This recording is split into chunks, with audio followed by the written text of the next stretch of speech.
Well, one team's happy about this.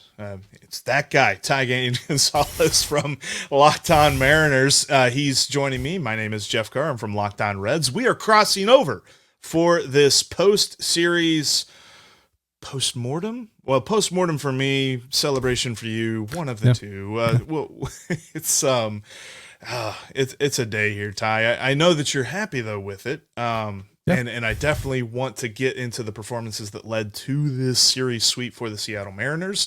If you're catching us for the first time, we are Locked On Reds and Locked On Mariners, part of the Locked On Podcast Network, your team every single day. And I know that you and Colby had a live show after the series ended, and that was a good series for Seattle. The Reds' first taste of West Coast tripping, and they tripped. They tripped. Yeah, been there, done that a lot. This season. Haven't gotten swept yet, but it's been a lot of bad baseball, like we talked about before we hit record on this thing. So it's a nice sight for me to see the Mariners finally play some good baseball, some complete baseball. I might add, which I think was the key to the series for the Mariners was. Playing well across the board in all three phases of the game, because they just haven't really had that at all through the first 16 games of the season before the series started. Yeah, we got to get to our big thoughts on what happened in this series, our big takeaways from what's going on. A lot of it has to do with what happened on the mound. A couple of lineup stuff. I mean, some really impressive things that I saw from Seattle that some of their numbers do not bear out how they're going to look for the rest of the season. But before we get into all of that, I wanted to let you know today's episode is brought to you by Monopoly Go. I admit it. I have a competitive side, and it's a big fan of Monopoly Go, the mobile hit twist on the classic Monopoly. So you join your friends and download Monopoly Go now, free on the App Store and the Google Play Store. And Ty, where I want to start is on the mound, because the Reds missed. And quite honestly, I mean, I was frustrated with the way the Reds played in the series. It hurt me a bit. I was getting really into these games, and they really sucked me in. And then at the end of it, they just dropped me into an abyss. But to be honest with you, it could have been a lot worse if Luis Castillo had pitched in this series, because I love Luis Castillo. I will always love Luis Castillo. And that just would have been like, I don't know, like watching that one that got away, walking into where you're hanging out, and just what's going on over here. But they still got a really good shot from the three pitchers that they faced, and Kirby, Gilbert, and Bryce Miller. Bryce Miller on Wednesday, and quite frankly, that was an impressive showing by the Mariners' arms. Yeah, it was. Now, I would say that, honestly, if you got to face Castillo, that probably would have improved your odds, because he's not off to a particularly good start this year. He'll be fine. It's just really just command issues right now. His command out of the stretch is pretty poor. He did have a really nice bounce back performance against the Cubs this past weekend, but yeah, overall, not been a great start to the season for Luis, especially dating back to last September. Even he's had a rough 10-ish game stretch dating back to September 1st. So, but yeah, this was, the greatest strength of this team is the pitching, right?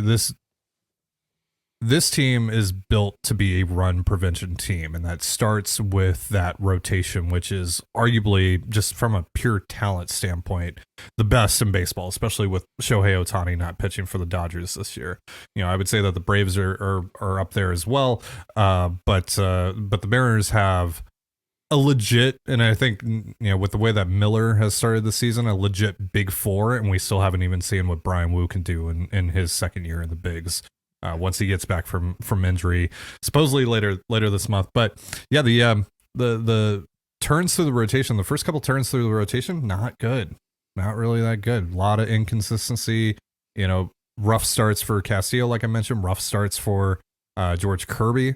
But yeah, it was really refreshing to see this pitching staff go out and do what I think a lot of us have been, anticipating this year, and just dominate, just flat out dominate. That was the big difference in this series, was this rotation. All three guys were able to get deep into this game, whereas the Mariners saw a couple of 35 plus pitch innings from Montas and Greene. You know, Abbott had a pretty good game today.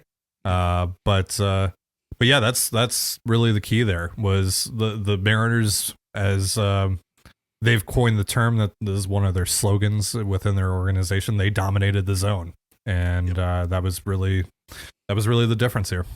As much as there could be a comparison to dominating the trenches in football, it feels like dominating the zone is close to that. And you're absolutely right. I mean, Frankie Montas had definitely one of his most frustrating starts, but probably the worst inning that he's ever had in his career. The first inning on Monday night where he threw 45 pitches. And to be honest with you, it's something that, like, coming into this series, we had always thought that really once a pitcher hits 30 pitches, David Bell's getting ants in his pants to go get somebody from the bullpen and bring him in. And when he got to 40 and there was nobody warming up, we're like, is David Bell okay? Like, blink twice if you're in danger. And he didn't.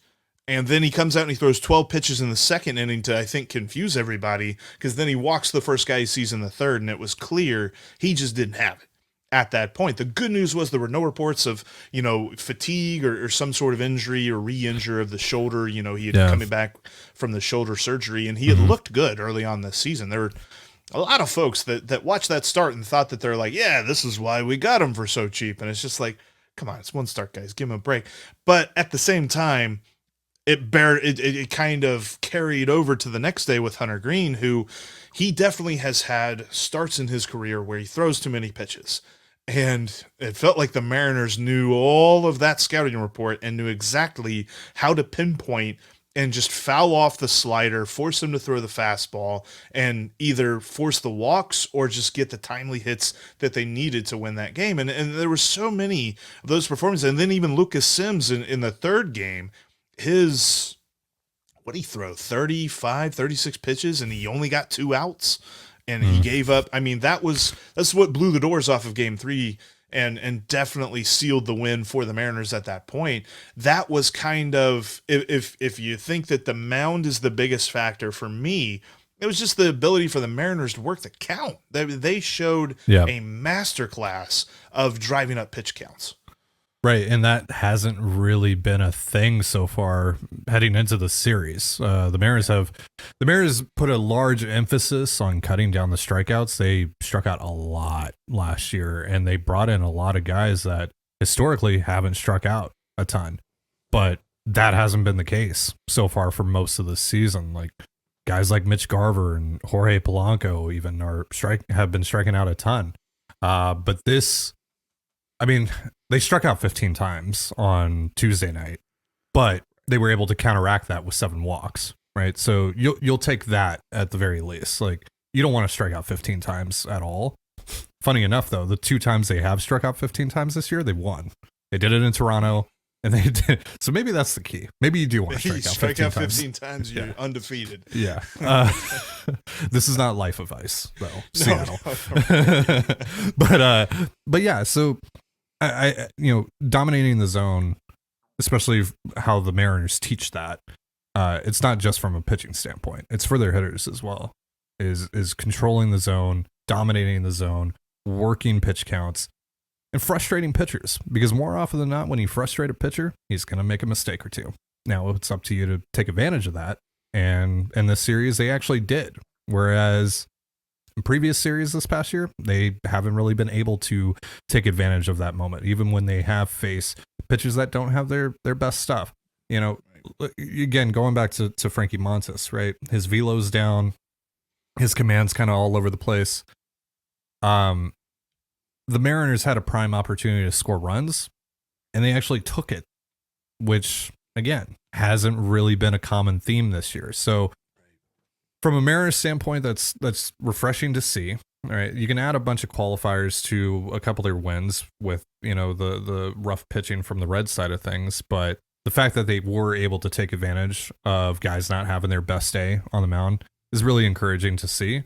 And even today, when Abbott was pretty good, right? Abbott was pretty good, and they still found a way to manufacture. Yeah, and they still found a way to manufacture a couple of runs. So hopefully this is a turn into the right direction.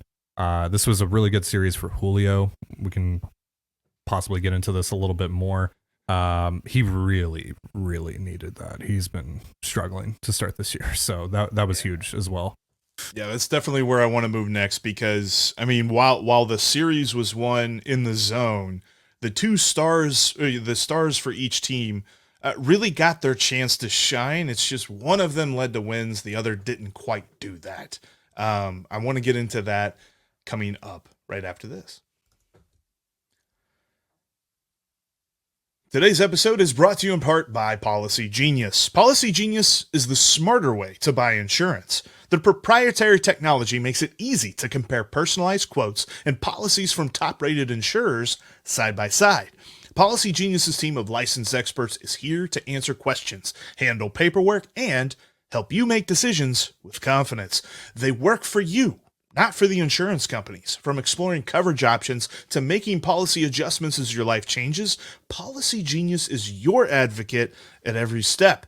And Policygenius is committed to your information remaining secure. Your security is their priority. They use industry-leading security practices to help keep your information safe.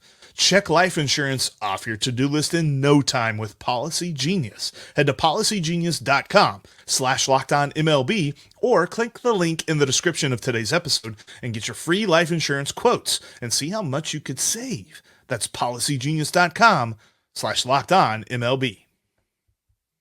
All right, everyone, I need you to listen up. And it's a huge announcement, promise you. That Steve yesterday said that he was on top of the leaderboards. Well, I'm back on top, baby, because I've been grinding. I've been monitoring these leaderboards, and I'm finally number one again. That's right, obviously, I'm talking about the hit mobile game Monopoly Go. You've probably heard of it. It's been downloaded over 100 million times.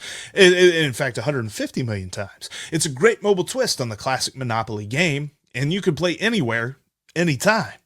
You explore hundreds of Monopoly boards from Las Vegas to Camelot to the moon, all while raking in a huge fortune. Charge rent on iconic properties just like in Monopoly, with your friends being the ones that pay you cash out of their fortune. Plus, you can raid their fortune by going on bank heists or even knocking down their landmarks. There's so much fun to be had on this game, but my favorite part is the leaderboards, where you can see who's a Monopoly tycoon and who's gone bankrupt. So go get yourself on the charts. Download Monopoly Go now, free on the App Store or the Google Play.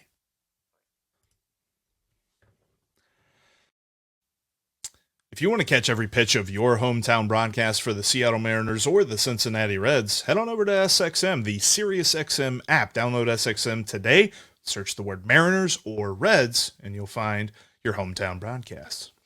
Also, make sure you check out the Locked On NFL Ultimate Mock Draft. It officially aired last night on the Lost 24/7 or the Locked On Sports Today 24/7 stream on YouTube and on the Fire TV Channels app. You can find it now, all 6 episodes, on the Locked On NFL YouTube page. I know there's probably a couple of Seahawks and Bengals fans checking us out today. Maybe 49ers and Browns fans, but who cares about those people? Yeah, exactly. Anyway, let's get back to this because there were some great performances from the 2 stars of these teams. And kind of like you said, Julio Rodriguez came into this series a little bit on the downside. I saw the batting average, which I don't really care about. Yeah, I mean, $140, whatever. It's not great, but it's also one of those things like, Jeff, it's gonna figure. He had one extra base hit heading into today's game. So he got right on Wednesday, though. He had more extra base hits in one game than he did in his previous 18 games. It's been rough. It's been rough out here. Yeah. But I know this, though. A guy of his caliber, he can still affect the game, and he did. I mean, the way that the running catch that he had to rob Steer of a double in game 2, and then also the gun down of Elly on third base. I mean, that was pure theater on the baseball diamond. Can we talk about the Steer catch real quick? Just what a remarkable display of athleticism that was. Yeah, that was a 5% catch probability, and he ended up in front of it when he caught the ball. Yeah, he was in front of the ball. That's insane. Yeah, and then the throw to Elly to get Elly. Always hustle, folks. Always hustle. Jake Fraley, Mariners legend. Yeah. Jake Fraley, but yeah, you gotta hustle that one out. Yeah, that was that was this tough pill to swallow. And that was the second time because he got thrown out on a strike him out, throw him out because of the way that JP Crawford kind of approached second base to catch the ball. He thought that it was ball 4 and instead it was strike 3. And he gets thrown out because he doesn't hustle into second base. There were a couple of times like that Jake Fraley kind of had a rough go of it. But yeah, that catch and the ball was a rocket off of Spencer Steer's bat. I want to say he hit it at like 102, 103 on the exit velo. And it was just like, oh man, this is a double. And then like Julio's there underneath of it. Like, wow, why did I think it was a double? That was an obvious catch. Obviously he was going to get an out. Like that's just how good he is. Yeah, Colby said this on our postgame show that, last year Julio didn't win the Gold Glove. He lost it to Kevin Kiermaier, and the way that he's playing, because look, he's been really struggling at the plate, but he's been great defensively this year. I think he took that personally. Yeah, I mean, lockdown fielding, and that throw, it's something that I said, like, after game 2, I said, if I'm Elly, I'm doing that every single time because I don't expect a throw like that, but it doesn't seem like that is out of the ordinary for Julio. No, it's so funny because when he was a prospect, no one thought he was going to play center field, let alone play it this well, right? No one could have imagined this except for Julio, right?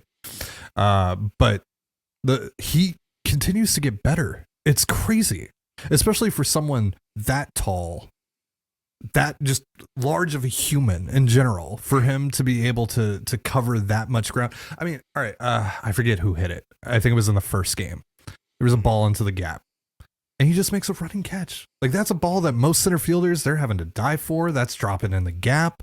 Like, Julio is a significant difference maker. It's, to me, Kiermaier is a great outfielder. And living in Toronto, I get to see Kevin Kiermaier a lot. He's a lot of fun to watch. Luis Robert is a great defensive center fielder. But I think it's hard to argue against Julio as the best center fielder in all of baseball right now. Like, the guy covers so much ground, and especially relative to, again, his size. It's unreal watching him play that position. I want to get your impressions on Elly in just a moment, but real quick, and we both have a great perspective on this, but what does he have to do to get on the level of 24? Griffey? Yeah. Well, for one, got to get off to better starts seasons. Yes. Now he has more than enough ability to make up for that, and we've seen that in the previous 2 seasons, but it'd be nice if he just came out, firing, right? Because he has the potential to go off for a 10+ win season, to be honest with you, at any given point. Like, he is that talented. Like, we're talking about a guy that could easily go 40-40 with plus center field defense, right? That is insanely valuable. Like, that's a really special player. And he still might do that, right? Because maybe this is the turnaround game for him, and then he goes off down. They're going to Colorado for the weekend. That's a good place to get your first home run of the season. First couple of home runs of the season. So, he could still do that. But yeah, I think really it's getting off to better starts. It's coming through more in the clutch. That's been an issue for him, where he puts a lot on himself, right? Mm-hmm. Which totally understand. And he thinks that he can do it all, and he absolutely can. But at times he'll just swing out of his shoes, right? And there's a lot of bad looking at bats late in games, especially last year. So that has to get better. But he's pretty close. He's pretty close already, with just the sheer talent. And I think just the rest of the stuff that I just laid out is just going to come with age, right? It's going to come with experience. The guy's 23 years old still. Like, he's so young. Yeah. He's got so much time, and he's still like 4 or 5 years away from his prime. Like, right. Like, we're still loading, still buffering at this point for that. And he's a guy, like, kind of, you mentioned a couple of things that really make me think of Elly, and I want to talk just briefly about Elly here coming up in a minute. Plus, I also want to ask you, and I'll kind of pontificate a little bit as well. How does this series change our perception of our teams, if at all? That's coming up next.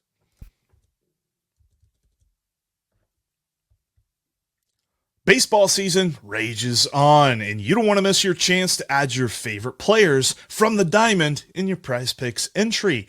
Whether it's strikeouts, RBIs, or even first inning runs, take your pick of more or less and add them to your Prize Picks entry today. Get in on the excitement with Prize Picks. It's America's #1 fantasy sports app for a reason, because you can earn serious cash with all your favorite baseball player performances. We're talking 100 times your money. When we talk serious cash, turning $10 into $1,000 like that. Just 4 correct picks will get the job done. You can put together a list that includes Frankie Montas strikeouts, Elly De La Cruz steals, Spencer Steer RBIs, and you know what? Maybe even pick a Julio Rodriguez long ball. Throw Seattle friends a bone. And there's so many more options out there to choose from. Download the app today and use code LOCKEDONMLB for a first deposit match of up to $100. Again, download the app and use code LOCKEDONMLB for up to a $100 match on your first deposit. Pick more. Pick less. It's that easy. SiriusXM has you covered for every pitch of your hometown broadcast, whether you're a Mariners fan or a Reds fan. Just download the SXM app and search the word Mariners or search the word Reds. All right, Ty, let's finish up today's conversation. This series, Reds get swept. Julio looking like he's starting to figure some things out. Elly De La Cruz had, I mean, I wouldn't say he went off, like lost his mind. He made some plays, though. I mean, the running catch that he had to Rob, was it Class A? Yeah, it was Class A. Yeah. To Rob Class A on that, it was a hit in no man's land. Spencer Steer wasn't getting there, and neither was Espinal at that point. But the way that he was just able to run, slide, grab that ball, like that is a thought. And I saw Travis Sawchik tweet about this. I saw a lot of national folks like look at this and be like, he's a shortstop, maybe center field, maybe that's where. And I think that the Reds might be looking at old Mariners prospect Edwin Arroyo as the reasoning for moving Elly, but for right now, Ellie's going to remain there in his spot. I don't know. Like, I feel like he's got the mentality and he's got the ability to play wherever they put him on the field. And I'd love to see him in center field. I don't know. Yeah, absolutely. I mean, talk about insane athletes, right? I mean, the like the throw to get Haniger on that ball that went through the 5-hole earlier today, like that was nuts. I was like, just catch it, just catch it. yeah. Like he's a sight to behold, right? He's so much fun. And last year, like, you know, obviously the numbers weren't great. The overall numbers weren't great. He struck out a lot. WRC plus wasn't anywhere near where you want it to be. But God, what a fun player to watch, right? Like so Elly is nuts. Like he's just watching him. I'm in awe. Like and today when he hit the home run, I was like, well, it was only a matter of time before he really impacted the series. Right? He's just one of those guys, right? Where, you know, and maybe he's not there yet, but you know he's going to get there, where he steps into the batter's box, or just in general, right? You know he's going to do something to impact the game, to impact the series in a positive way for his ball club. It's like, you know, Yordan Alvarez, when he steps into the box, it's like, at some point, he's going to get you, right? Yes. And Elly, I feel the same exact way, and that's why I was completely befuddled that he was hitting 6 today behind Stuart Fairchild. You know, so. it's a constant pain point. Like, and it's worse whenever Stuart Fairchild is there in the 3 spot, because like we had been saying for a while that Spencer Steer needs to be moved up into the 4th spot because Candelario was really struggling there, and he was out with illness for the final 2 games of this series, and he gets the off day on Thursday, should be back for the Angel series, but he had moved down and Steer had taken over the 4th spot.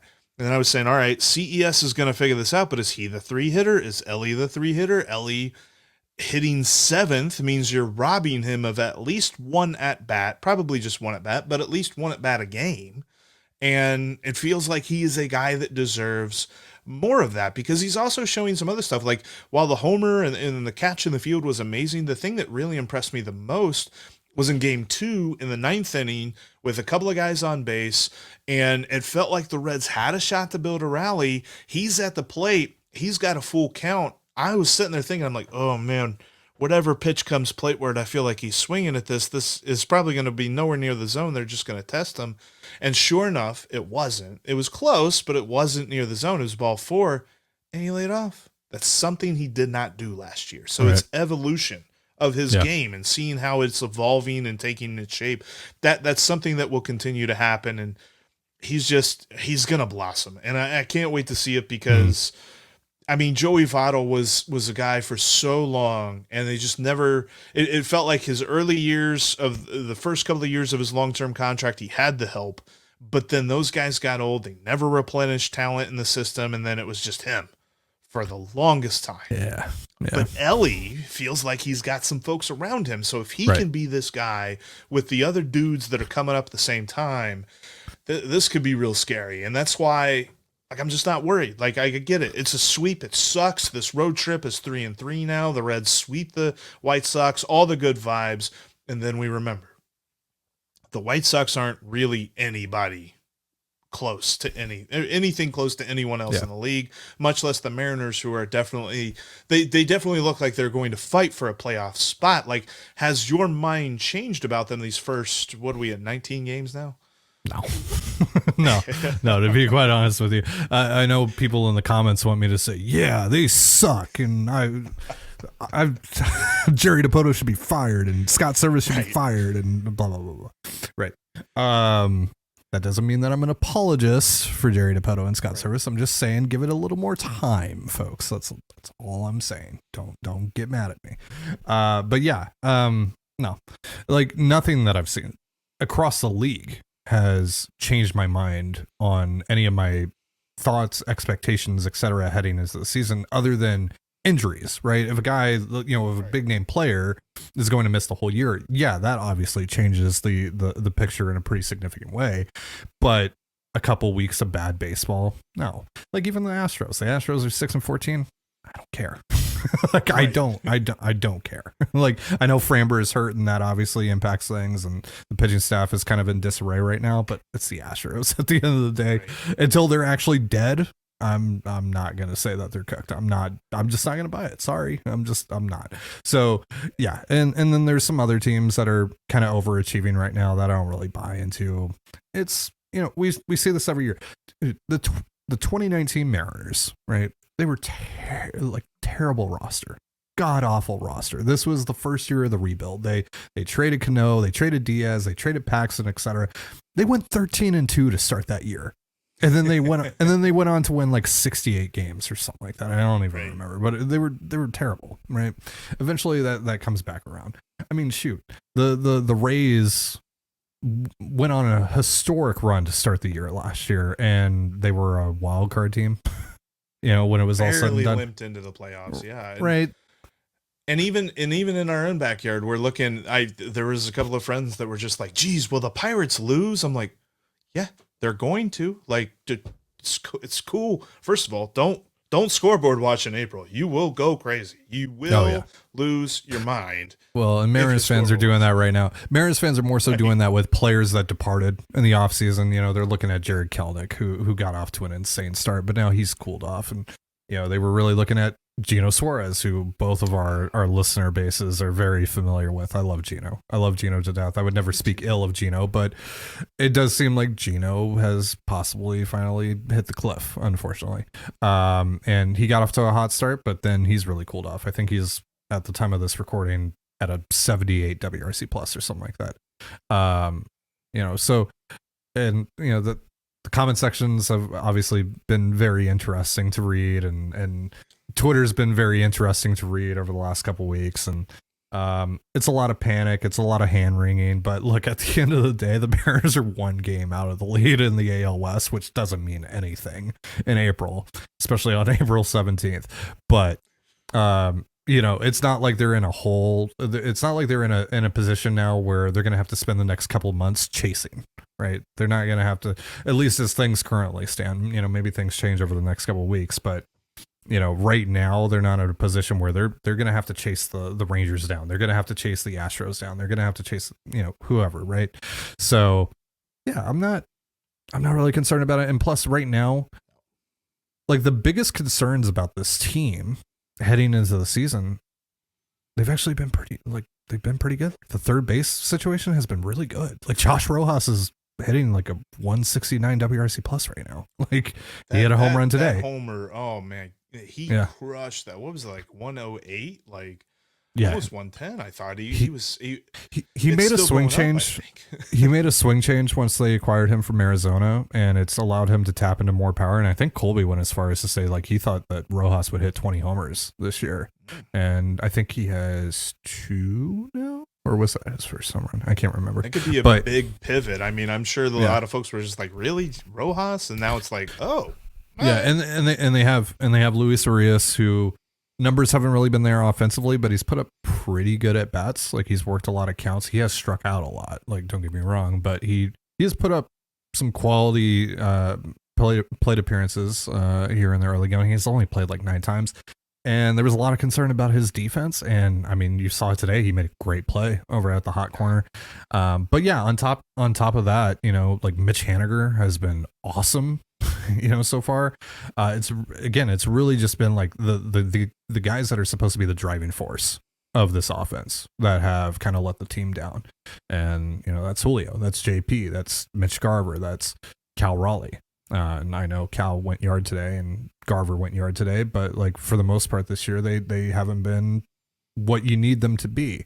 But that's why I'm not super concerned, because I know those guys are going to figure it out. I know they're going to figure it out. And especially this rotation. This rotation was a big disappointment, like we talked about earlier on in the show. But those guys are, and especially now with Bryce Miller, with the way Bryce Miller looks, they might have 4 legitimate Cy Young contenders in that rotation.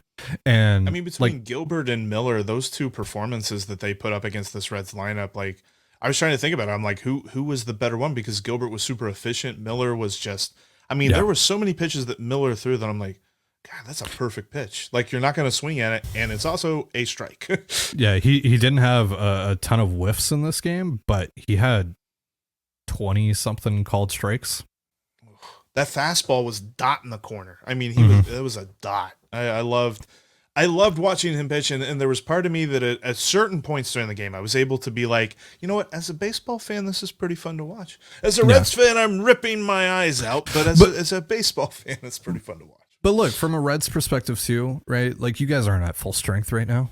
You don't have Matt McClain, you don't have TJ Friedel, you don't have Noelvi, which that's a really unfortunate situation. I love Noelvi. I was a big Noelvi fan when they signed him as a 16-year-old, and he was a lot of fun to watch there, late in the season last year. So like you guys are going to be all right. The Mariners are going to be all right. Like I'm not too worried about it. Just my thing is trust the talent, right? Yes. Trust that the talent is eventually going to show up. And the looking at this roster, the Mariners roster, and even the Reds roster, I think they're 2 of the better rosters in their respective leagues. And I think they're certainly, from a Mariners standpoint, I think they're a top 5 roster in the American League, and therefore that's a playoff team.